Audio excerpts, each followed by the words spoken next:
hi, you join me pushing a car, but this is no ordinary car because this is our new project car. Well, sort of. So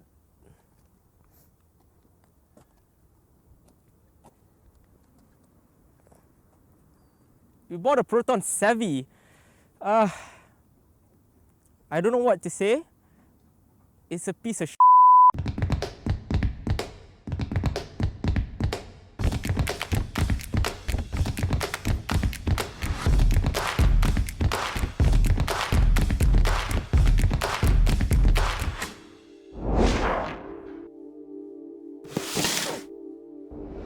Now, we've had our fair share of project cars, in fact. So we've done our MODS101 GTI, Satria GTI. We've done our NE Mustang, and this might be the most ambitious project yet.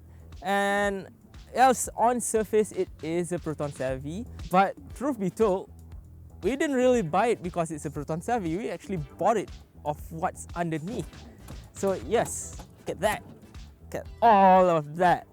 Well, you can see this. This is a Subaru Impreza hood scoop, and well, when you see cars like this, almost every single time there's something interesting right under this hood scoop. So you know what? Let me just show you. Let me just show you this.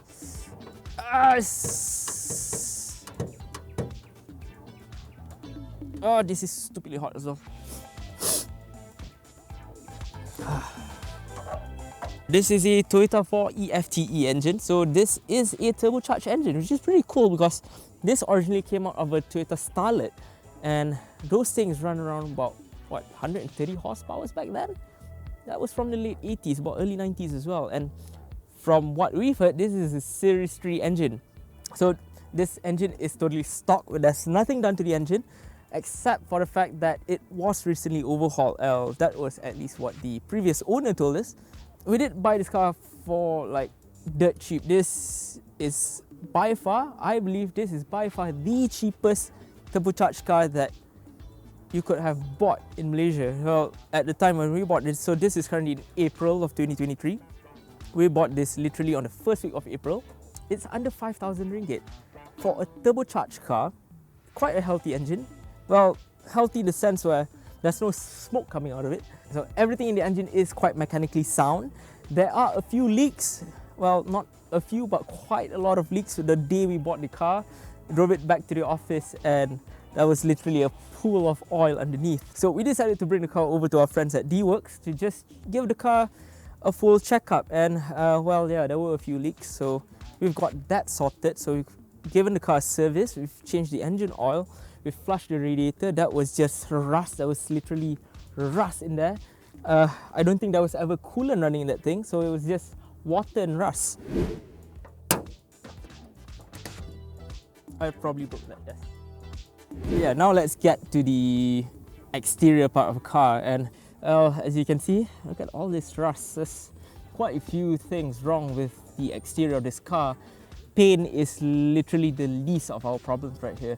And what's great about the Savvy is that there's so many of this that has been left to rot by the side of the road.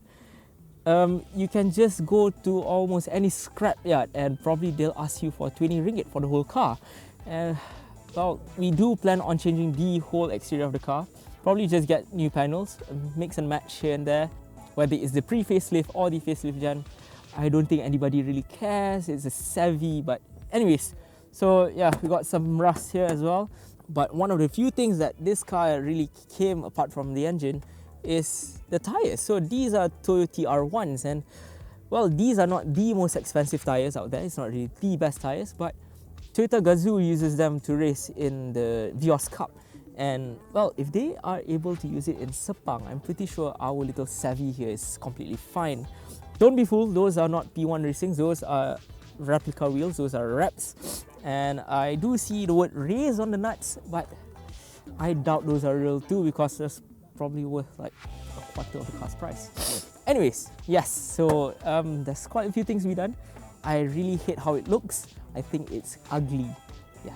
This being a car that has been converted with another engine, there's quite a few things that we are actually not sure of and what is actually Savvy and what is actually Starlet.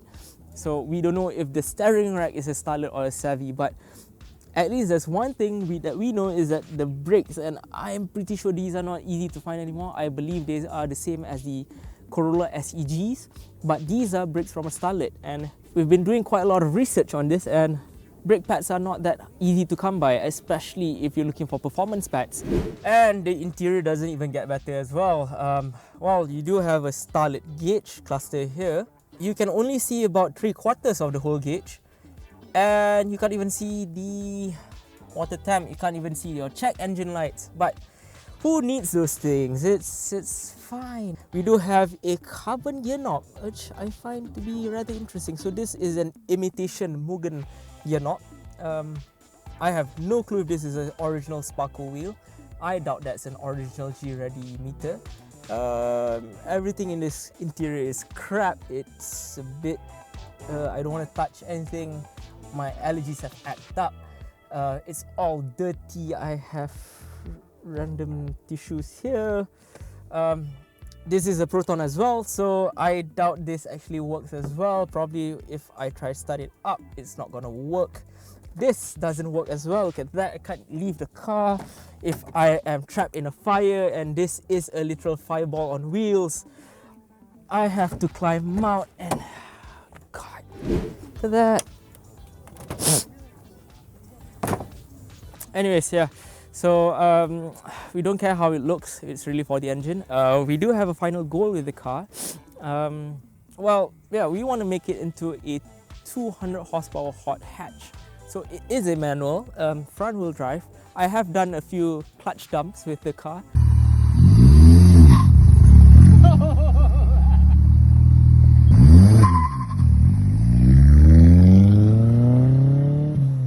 Mechanically, the whole car is fine. It looks like crap, there's no doubt beyond that. So we are planning to do a lot more things to the car. 200 horsepower, I think it's not that bad of a number. You can get quite a few mods to them, probably some bigger turbos, better fueling, better cooling. So yeah, this is definitely gonna go. I would love to just rip that apart.